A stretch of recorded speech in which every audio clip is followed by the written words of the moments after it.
going on, everybody? So today I'm going to be installing this newer dash cam in my truck. The previous one that I had done a review for, it's not that great. I'm hoping this one's going to be a lot better. So we're going to test this one out. It does come with a dual dash cam, one for the front, one for the back. Records at 1080p, and it's this little the front dash cam screen is touchscreen,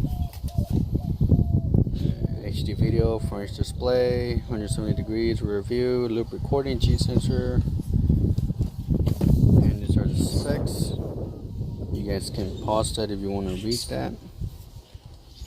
Same thing. So we're gonna open it, see what's inside, and install it. Now it's gonna be, since this is the one I'm gonna be using for a good time, I'm gonna do I'm gonna try to run my wires as neat as possible and hidden. Here you have your product manual, which will read as we play with the camera. You have your camera, slightly somewhat a decent size of a camera, and then put it over here.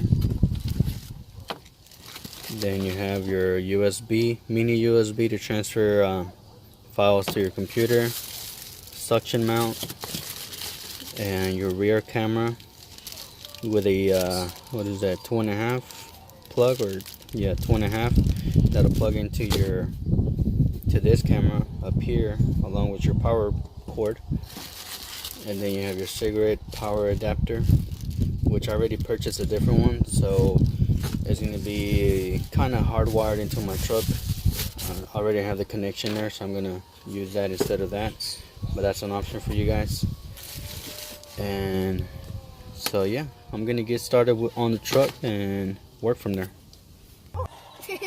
Alright guys, so I ran all my wiring for my for the dash cam.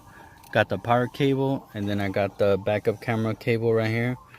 Power cable, routed it through the liner, comes down behind the dash, comes down down here, and it comes over here to where I have my my USB hardwired into my cigarette port that was on my center console. So, and it's a splitter for 2 USB, so I got one powering my tablet here, and then the one's gonna power the dash cam. Then this wire for the backup camera, I run it through the inside of the liner to the back, all the way to the back. So they're hanging, and yeah, don't mind that water stain, very common on the 14 and up trucks. Mine, unfortunately, it's already way over warranty, so they don't cover it. So anyways, but there's a camera over there. I'm still gonna figure out how I'm gonna mount that, but now I'm gonna show you guys. I'm gonna power it on, and so you guys can get an idea of how it's gonna look.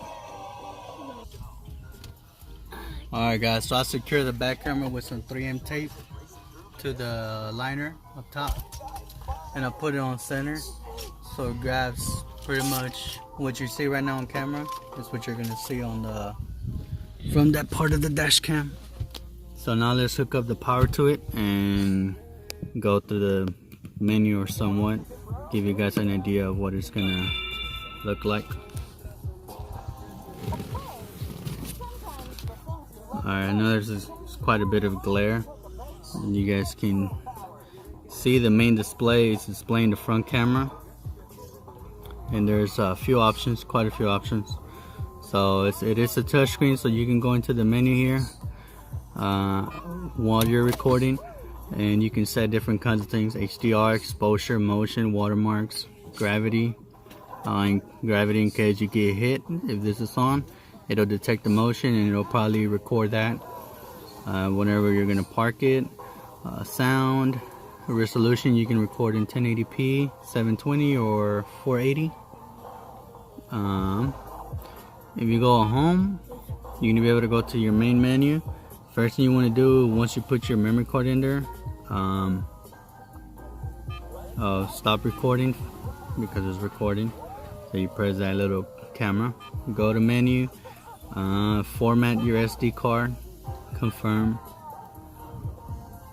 Once that's done, you can say your language, frequency, date and time, key sound or defaults or LCD off. So okay, files, that's where you're gonna where stores your recorded footage. Camera mode is for taking pictures, and then record, it's your regular dash cam. And then so all these little icons you see here are gonna be for your settings that you have down here. So if you turn off HDR, it should turn it off. Close, and it'll go away from there. You can turn it on, exposure, all that. And then you can up here you can lock certain footage that you're wanting. Like if you notice a wreck, you click on that, it'll lock that particular set, and that'll be in intervals of either 5 minutes, 10 minutes, or 20 minutes, up to you. I keep it at 5 minutes, so I don't have to browse through 20 minutes of footage or whatever.